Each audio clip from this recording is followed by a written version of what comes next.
On dit paradoxalement que nous sommes dans l'économie du savoir et de la connaissance, mais on n'a jamais aussi peu éduqué, aussi peu enseigné. Mais en même temps, on n'a jamais mis aussi d'emphase sur les institutions dites de formation et d'éducation. Mais je m'explique où est le paradoxe, où est le non-sens. Le paradoxe et le non-sens sont dans le fait que, à peu près partout dans le monde, et particulièrement en Amérique du Nord, on est en train de transformer l'institution d'éducation en institution de reproduction de serviteurs du système.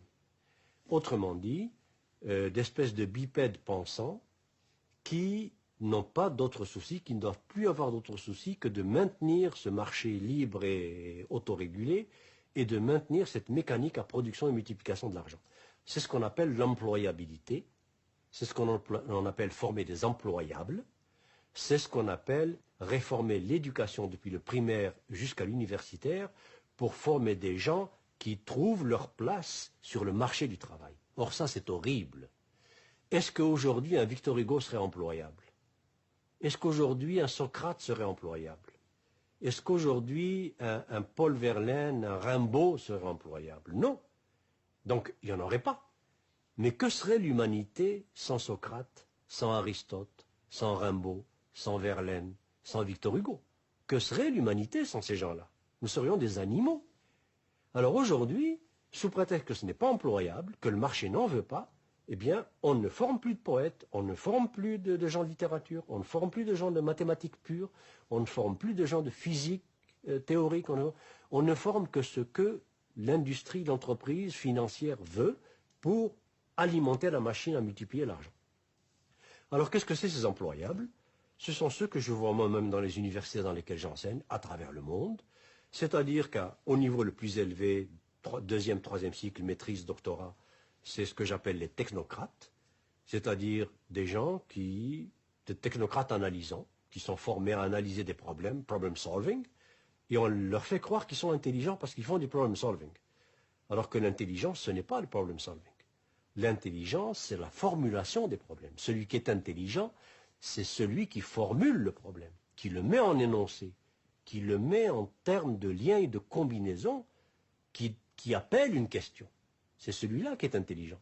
Celui qui se penche sur un problème déjà formulé pour trouver l'équation ou la formule qui donne la solution, c'est pas lui qui est intelligent. Or, c'est ça qu'on nous fait croire.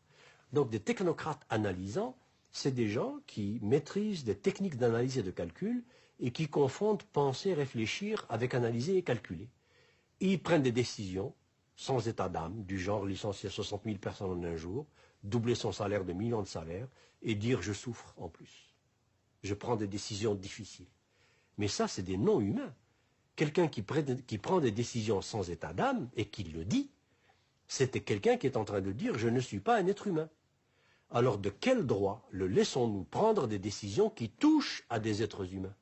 Puisque lui dit je n'ai pas d'état d'âme, donc je n'ai pas d'âme, donc je ne suis pas un être humain. Alors, voilà les technocrates que nous formons au haut niveau. Au niveau intermédiaire, c'est ce que j'appelle les techniciens producteurs. Ces techniciens producteurs, c'est des serviteurs de machines, des servants de machines. Depuis l'ordinateur jusqu'à la machine numérique qui débite des pièces de plastique ou d'acier ou d'aluminium.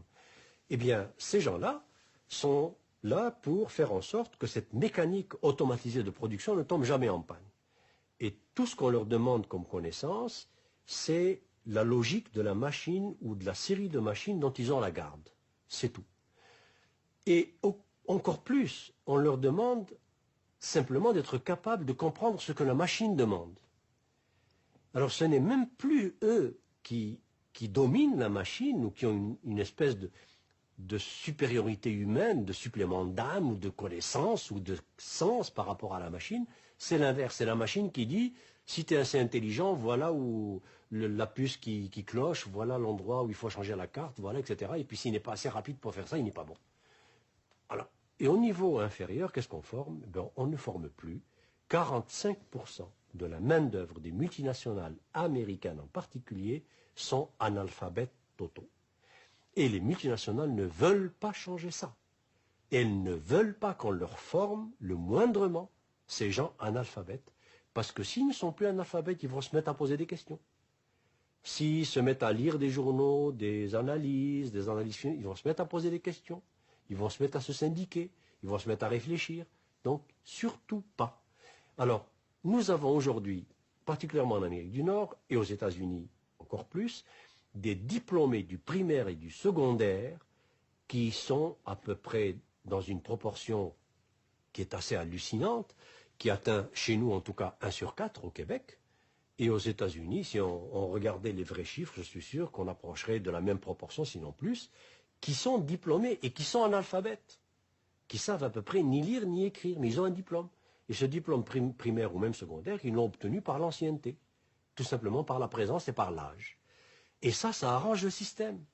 Parce que quand vous avez des opérateurs à la base qui sont des bipèdes quasi décérébrés, c'est-à-dire à qui on n'a même pas appris à penser, parce que pour apprendre à penser, il faut apprendre à lire. Et il faut lire. Si je veux apprendre à penser, il faut que je lise Victor Hugo. Il faut que je lise des poèmes, il faut que je lise des philosophes, il faut que je lise, c'est ça qui m'apprend à penser, des écrivains. Je ne peux pas penser sans me mettre des mots et des façons de manipuler ces mots dans ma tête. Alors si je n'ai pas ça, je ne peux pas penser. Donc, je peux devenir un excellent reproducteur du système qui ne pense pas et qui défend le système. Alors vous avez maintenant des ouvriers qui disent, et ça m'est arrivé, quand je vais dans des situations graves où il y a des fermetures, des mises à pied, etc., et puis je pose la question à des ouvriers, mais qu'est-ce que vous en pensez? Très souvent, ils me disent, ben, c'est la loi du marché, c'est la compétitivité, il faut qu'on soit plus compétitif que les Japonais, sinon ils deviennent les défenseurs du système qui est en train de les broyer.